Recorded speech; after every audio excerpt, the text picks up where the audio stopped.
It was officially announced yesterday that the National Federation of Demolition Contractors is to override its usual rules of succession to make the current second Vice President, John Lynch, the new president when William Crook's reign comes to an end in March next year. In what is unquestionably his greatest contribution to the NFDC cause, the current Vice President, Gary Bishop, has agreed to step aside, allowing John Lynch to leapfrog him into the top job.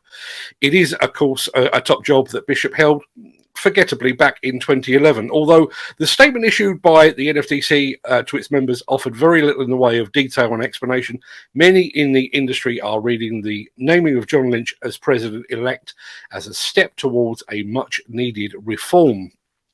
When I interviewed John Lynch back in March of last year, when he was bidding for the role of second vice president, he made it clear that he was targeting a modernisation of the Federation. His role will not be easy. He will inherit a federation that has seen its membership, reach, reputation and influence slide and diminish in recent years. He will likely catch the aftershock of the CMA investigation that named 10 NFDC members in its big bid rigging probe. The scandal landed squarely and unfairly in the lap of the incumbent president and has further tarnished the federation's wider reputation. But Lynch possesses the determination to steady a ship that has been buffeted by external forces and which has been destabilised even further in a pursuit of relevance and credibility that has seen it leap from one current bandwagon to another in recent years.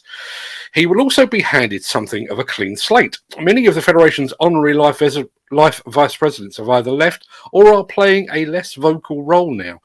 That should make Lynch's reforms easier to push through. In addition, the overstaffed marketing team that led the Federation from one blind alley to another, consuming member funds as they did so, has now gone as well. That should allow Lynch and his team to focus on the real needs of the membership.